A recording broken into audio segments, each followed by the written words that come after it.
നമ്മുടെ നാട്ടിൽ ഇന്ന് കൂണ് മുളയ്ക്കുന്ന പോലെയാണ് ഡയാലിസിസ് യൂണിറ്റുകൾ കൂടിക്കൂടി വരുന്നത്. അതിനൊരു പ്രധാന കാരണം എന്ന് പറഞ്ഞാൽ ഈ കിഡ്നി ഫെയിലിയർ കൂടിക്കൂടി വരുന്നതാണ്. ഇതിന് ഏറ്റവും വലിയ വില്ലൻ എന്ന് പറയുന്നത് നമ്മുടെ ജീവിതശൈലി തന്നെയാണ്. നമ്മൾ നമ്മുടെ ജീവിതശൈലിയായിട്ടോ അല്ലെങ്കിൽ നമ്മൾ ചെയ്യുന്ന പല തെറ്റുകളാണ് കിഡ്നീനെ അപകടത്തിലാക്കുന്നത്. ഈ വീഡിയോയിലൂടെ നമ്മൾ ചെയ്യുന്ന എന്തൊക്കെ തെറ്റുകളാണ് കിഡ്നി ഫെയിലിയറിലോട്ട് പോകുന്നത്, നമുക്ക് ഏതൊക്കെ ഭക്ഷണം കഴിച്ചാൽ ഒരു പരിധി വരെ കിഡ്നീനെ സംരക്ഷിക്കാം എന്ന് ഡീറ്റെയിൽ ആയിട്ട് നോക്കാം. ഞാൻ ഡോക്ടർ പ്രിയ, Q1B ഹെൽത്ത് കെയറിലെ ഹോമിയോപ്പതിക് ഫിസിഷ്യനാണ്. നമ്മൾ ചെയ്യുന്ന ചില തെറ്റുകൾ നമ്മൾ തന്നെ അറിയാതെ ചെയ്യുന്ന തെറ്റുകളായിട്ടോ നമ്മൾ അറിയുന്ന ഒരുപാട് തെറ്റുകൾ നമ്മൾ ചെയ്യുന്നതുകൊണ്ടോ കിഡ്നി ഇന്ന് കംപ്ലീറ്റ് ഫെയിലിയറിലോട്ട് പോകുന്നുണ്ട്. കിഡ്നി എന്ന് പറഞ്ഞാൽ നമ്മുടെ ശരീരത്തിലെ A to Z പ്രവർത്തനങ്ങളെ മാനേജ് ചെയ്യുന്ന ഒരാളാണ്. മൂത്രം അരിച്ച് പുറന്തള്ളുക എന്നുള്ളത് മാത്രമല്ല, നമ്മുടെ ശരീരത്തിലെ മറ്റു പല പ്രവർത്തനങ്ങൾക്ക് സഹായിക്കുന്നുണ്ട്. ചുവന്ന രക്താണുക്കളുടെ ലെവൽ മെയിൻറ്റെയിൻ ചെയ്യാൻ എറിത്രോപോയിറ്റിൻ എന്ന് പറയുന്ന ഹോർമോൺ ഉണ്ടാക്കുന്നു. വൈറ്റമിൻ ഡിയുടെ ലെവൽ മെയിൻറ്റെയിൻ ചെയ്യുന്നു.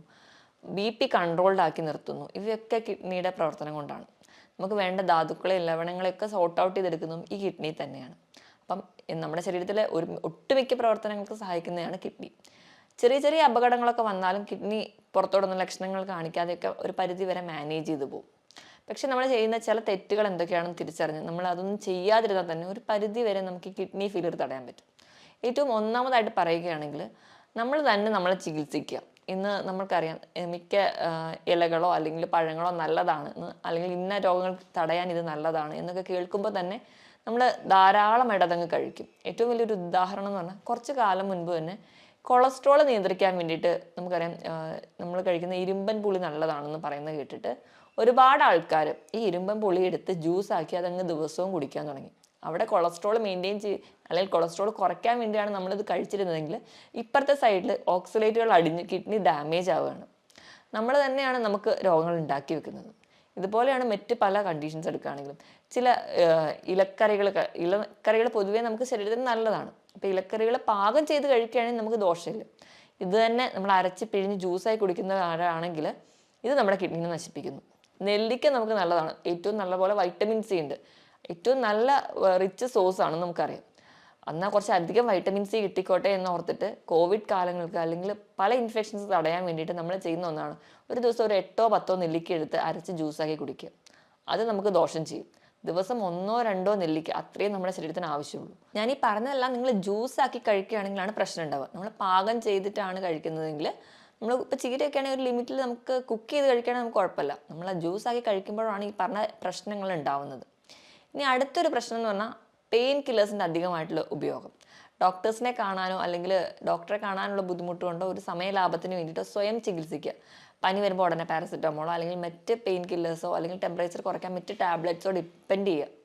ഇങ്ങനെയൊക്കെ ചെയ്യുന്നതിൻ്റെ ഭാഗമായിട്ട് ഡോക്ടറുടെ കൺസൾട്ടേഷൻ ഇല്ലാതെ മെഡിസിൻസ് എടുക്കുന്നതിൻ്റെ ഭാഗമായിട്ട് കിഡ്നി ഫെയിലിയറിലോട്ട് പോകാം. ഇനി അധികമായിട്ട് ഫോസ്ഫറസ് കണ്ടൻറ്റുള്ള ഭക്ഷണങ്ങൾ നമ്മൾ കൂടുതലായിട്ട് കഴിക്കാം. ഫോസ്ഫറസ് കണ്ടൻറ്റുള്ള ഭക്ഷണങ്ങൾ എന്ന് പറയുമ്പോൾ നമ്മൾ കഴിക്കുന്ന പേസ്ട്രി, കേക്ക്സ്, പുഡിംഗ് ഇവയിലൊക്കെ ധാരാളം ഫോസ്ഫറസ് ഉണ്ട്. ഇവ നമ്മുടെ ശരീരത്തിൽ അധികമായിട്ട് ചെന്ന് കഴിഞ്ഞാൽ പ്രശ്നമാണ്. അതുപോലെ തന്നെ സോഡിയത്തിൻ്റെ അളവ് കൂടിയാലും നമുക്കറിയാം BP കൂടാനൊരു കാരണം എന്ന് പറഞ്ഞാൽ സോഡിയം കൂടുന്നതാണ്. സോഡിയം എന്ന് പറയുമ്പോൾ സോഡിയം ക്ലോറൈഡ് ഫോമിൽ ഉപ്പായിട്ട് നമ്മൾ കഴിക്കുന്നത് വറുത്തതും പൊരിച്ചതുമായിട്ടുള്ള എല്ലാ വസ്തുക്കളിലും ഹോട്ടൽ ഫുഡുകളിൽ പ്രത്യേകിച്ച് അതൊന്ന് കേടുകൂടാതിരിക്കാനും അതുപോലെ തന്നെ ഒന്ന് ടേസ്റ്റ് കൂടാനും അവർ ആവശ്യത്തിലും കൂടുതൽ ഉപ്പാണ് ഉപയോഗിക്കുന്നത്. നമുക്ക് ദിവസവും കഴിക്കാവുന്ന ഉപ്പിൻ്റെ അളവ് എന്ന് പറഞ്ഞാൽ 5 ഗ്രാം ആണെങ്കിൽ അതിലും അധികം നമ്മുടെ ശരീരത്തിൽ ചെല്ലുമ്പോൾ അത് നമുക്ക് കിഡ്നി ഡാമേജിലോട്ട് എത്തിക്കുന്നുണ്ട്. ഇതൊക്കെ നമ്മൾ അറിയാതെ അല്ലെങ്കിൽ അറിഞ്ഞുകൊണ്ടോ ചെയ്യുന്ന ഒരുപാട് തെറ്റുകളാണ്. മദ്യപാനം, പുകവലി പോലെയുള്ള ശീലങ്ങൾ ഉണ്ടെങ്കിൽ അത് മറ്റ് ഓർഗൻസിനെ അഫക്റ്റ് ചെയ്യുന്നത് തന്നെ കിഡ്നിനെയും ബാധിക്കുന്നുണ്ട്. മദ്യം എന്ന് പറയുന്ന ഒരു ഡീഹൈഡ്രേറ്റിംഗ് ഏജൻ്റാണ്. അപ്പോൾ നമ്മുടെ ശരീരത്തിലെ വെള്ളത്തിനെ മുഴുവൻ ഊറ്റി കളയുകയും അത് നമ്മുടെ കിഡ്നിക്ക് സ്ട്രെയിൻ ചെയ്യുകയും അത് നമുക്ക് കിഡ്നി ഫെയിലിയറിലോട്ട് പോകും. പുകവലി എന്ന് പറയുമ്പോൾ അവിടെ ഉണ്ടാകുന്ന നിക്കോട്ടിൻ എന്ന് പറയുന്ന പ്രൊഡക്റ്റ് രക്തക്കുഴലിൽ അടിയുകയും അത് അടിയുന്ന ഭാഗമായിട്ട് കിഡ്നി ഫെയിലിയറിലോട്ട് പോകാം. കാരണം കിഡ്നിക്ക് വേണ്ട രീതിയിലുള്ള രക്തം പമ്പ് ചെയ്ത് എത്തുന്നില്ലാത്തതുകൊണ്ട്. അതുപോലെ നമ്മൾ വേണ്ട രീതിയിൽ വെള്ളം കുടിക്കാതിരുന്നാലും കിഡ്നീനെ ബാധിക്കും. നമ്മൾ ദാഹിക്കുമ്പോൾ മാത്രം വെള്ളം കുടിക്കുക അല്ലെങ്കിൽ ചോറുണ്ട് കഴിഞ്ഞ് ഒരു ഗ്ലാസ് വെള്ളം കുടിക്കുക, ഈ ഒരു ശീലമുള്ളവരാണെങ്കിൽ നമ്മുടെ ശരീരഭാരത്തിനനുസരിച്ച് വെള്ളം നമ്മുടെ ശരീരത്തിൽ എത്തിയില്ലെങ്കിലും നമുക്ക് കിഡ്നിക്ക് ഫെയിലിയറിലോട്ട് പോകാൻ കാരണമാകും. കാരണം നമ്മുടെ ശരീരഭാരം എടുക്കുകയാണെങ്കിൽ 25 കിലോയ്ക്ക് 1 ലിറ്റർ വെള്ളം, ഇതാണ് കണക്ക്. ഈ ഒരു കണക്കിൽ നമ്മൾ എന്തായാലും നിർബന്ധമായിട്ട് വെള്ളം കുടിക്കണം. അപ്പം അങ്ങനെ നിർബന്ധമായി വെള്ളം കുടിക്കാൻ അല്ലെങ്കിൽ കുടിക്കാൻ മടിയുള്ളവരാണെങ്കിൽ നിങ്ങൾ ബോട്ടിൽ രാവിലെ തന്നെ വെള്ളം എടുത്ത് വെച്ചിട്ട് അത് കുടിക്കാൻ വേണ്ടി ശീലിക്കുക. എങ്കിലൊരു പരിധി വരെ കിഡ്നി അപകടത്തിലാവുന്നത് നമുക്ക് തടയാൻ പറ്റും.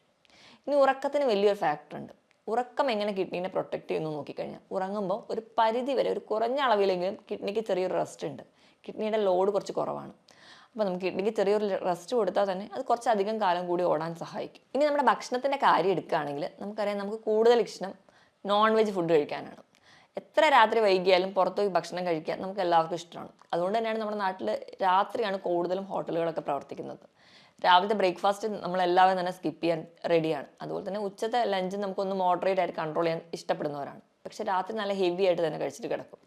ഈ ഒരു ശീലം ഉള്ളതുകൊണ്ട് തന്നെ അമിതവണ്ണം നമുക്ക് പെട്ടെന്ന് വരുന്നു, കുടവയറ് നമുക്ക് പെട്ടെന്ന് വരുന്നു. അമിതവണ്ണമൊക്കെ വരുമ്പോൾ തന്നെ ഏറ്റവും വലിയ വില്ലനാവുന്നത് ലോഡ് കൂടുകയാണ് കിഡ്നിക്ക്. അപ്പോൾ കിഡ്നിക്ക് ഒരുപാട് സ്ട്രെയിൻ ചെയ്യണം. അതിൻ്റെ ഭാഗമായിട്ട് കിഡ്നി പെട്ടെന്ന് ഡാമേജ് ആവാം. അതുപോലെ തന്നെ നമ്മൾ പ്രത്യേകിച്ച് വ്യായാമം ഒന്നും ചെയ്യാത്തതും ഈ അമിതവണ്ണത്തിന് കാരണമാകും. നമ്മൾ ഒരുപാട് സെഡൻറ്ററി ലൈഫാണ്, നമുക്ക് നമ്മുടെ ജോലി അല്ലെങ്കിൽ നമ്മൾ കുറേ ഗാഡ്ജറ്റുമായിട്ടാണ് ജീവിക്കുന്നത്. അപ്പോൾ നമുക്ക് വ്യായാമം ഇല്ലാത്തതും കിഡ്നിയുടെ ലോഡ് കൂട്ടുന്നുണ്ട്. ഞാൻ ഈ പറഞ്ഞ പോലെ ഒരുപാട് ഇറച്ചി അല്ലെങ്കിൽ റെഡ് മീറ്റ് കൂടുതലായിട്ട് കഴിക്കുന്നവരാണെങ്കിൽ ഈ ഒരു അമിതവണ്ണം എന്നുള്ള ഒരു ആംഗിൾ കൂടാതെ തന്നെ നമ്മൾ അധികമായിട്ട് റെഡ് മീറ്റ് കഴിക്കുന്നതിൻ്റെ ഭാഗമായിട്ട് നമ്മൾ ബ്ലഡ് അസിഡിക് ആവുകയാണ്. നമ്മൾ അസിഡിക് pH ബ്ലഡ് മാറും. ഇത് കിഡ്നിക്ക് കൂടുതൽ സ്ട്രെയിൻ ഉണ്ടാക്കുന്നുണ്ട്. ഇത് കിഡ്നിക്ക് കൂടുതൽ സ്ട്രെയിൻ ഉണ്ടാക്കുമ്പോൾ കിഡ്നി ഒരുപാട് ഫംഗ്ഷൻ ചെയ്യേണ്ടി വരുന്നു. അങ്ങനെ കിഡ്നി ഡാമേജിലോട്ട് പോകുന്നുണ്ട്. ഇതുപോലെ തന്നെ ഈ ഒരു പ്രോസസ്സാണ് യൂറിക് ആസിഡിൻ്റെ കംപ്ലയിൻസ് ഉള്ളവർ നടക്കുന്നത്. അവരും കൂടുതലായിട്ട് റെഡ് മീറ്റ് കഴിക്കുന്നു, ബ്ലഡ് ഒരു അസിഡിക് pH പോകുന്നു, ക്രിസ്റ്റൽ ഫോർമേഷൻ വരുന്നു, അവർക്ക് കിഡ്നി സ്റ്റോൺസ് ഉണ്ടാവുന്നു. അതും ഒരു കിഡ്നി ഡിസീസിലോട്ട് മാറുന്നുണ്ട്. അപ്പം മാക്സിമം നിങ്ങൾ നോൺ വെജ് പ്രോട്ടീൻസ് കഴിക്കാതെ കുറച്ചുകൂടെ വെജ് പ്രോട്ടീൻസ് അല്ലെങ്കിൽ വെജിറ്റബിൾസും ഫ്രൂട്ട്സും അതിനെ ബാലൻസ് ചെയ്യുന്ന രീതിയിൽ കഴിക്കാൻ വേണ്ടി ശ്രദ്ധിക്കുകയാണെങ്കിൽ ഒരു പരിധി വരെ നമുക്ക് കിഡ്നീനെ പ്രൊട്ടക്ട് ചെയ്യാം. ഞാൻ ഈ പറഞ്ഞ ശീലങ്ങൾ, ഈ കുറച്ച് ശീലങ്ങളാണ് നമ്മുടെ കിഡ്നി ഡാമേജിലോട്ട് പെട്ടെന്ന് എത്തിക്കുന്നത്. മാക്സിമം ഈ ഒരു ശീലങ്ങൾ നമ്മൾ ചെറുപ്പത്തിൽ തൊട്ടേ ഒഴിവാക്കുകയാണെങ്കിൽ ഒരു പരിധി വരെയൊക്കെ നമുക്ക് കിഡ്നി ഡാമേജ് തടയാനും പറ്റും. ഇനി നമുക്ക് ഇങ്ങനെയൊക്കെയാണ് കിഡ്നി രോഗങ്ങൾ വന്നു പോയിട്ടുണ്ടെങ്കിൽ അല്ലെങ്കിൽ കിഡ്നി രോഗങ്ങൾ വരാതിരിക്കാൻ ഒരു പരിധി വരെ നമ്മുടെ ഭക്ഷണത്തിൽ എന്തൊക്കെ ശീലിക്കണം നോക്കാം.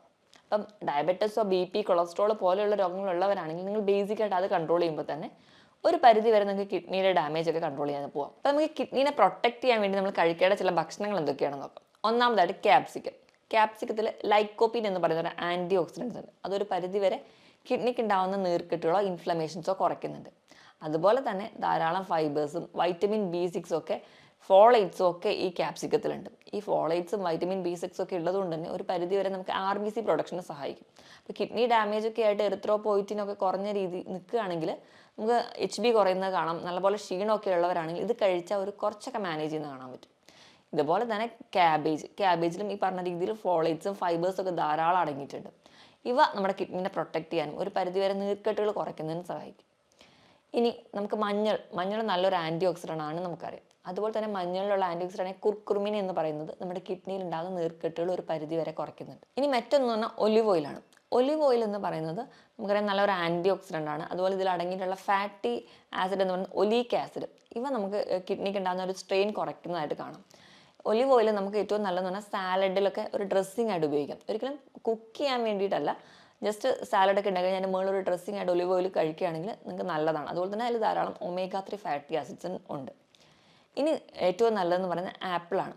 ആപ്പിൾ ധാരാളം ഫൈബേഴ്സ് ഉണ്ട്. ഈ ഫൈബേഴ്സ് നമുക്കിപ്പം കുടലിലോ അല്ലെങ്കിൽ നമ്മുടെ ശരീരത്തിലുണ്ടാകുന്ന പല ടോക്സിൻസിനെ പെട്ടെന്ന് തന്നെ പുറം തള്ളി കളയാൻ വേണ്ടിയിട്ട് നമുക്ക് ഈ ഫൈബേഴ്സ് നമ്മളെ സഹായിക്കുന്നുണ്ട്. അപ്പോൾ നിങ്ങൾക്ക് കഴിക്കാവുന്ന ഒരു ഫ്രൂട്ടാണ് ആപ്പിൾ.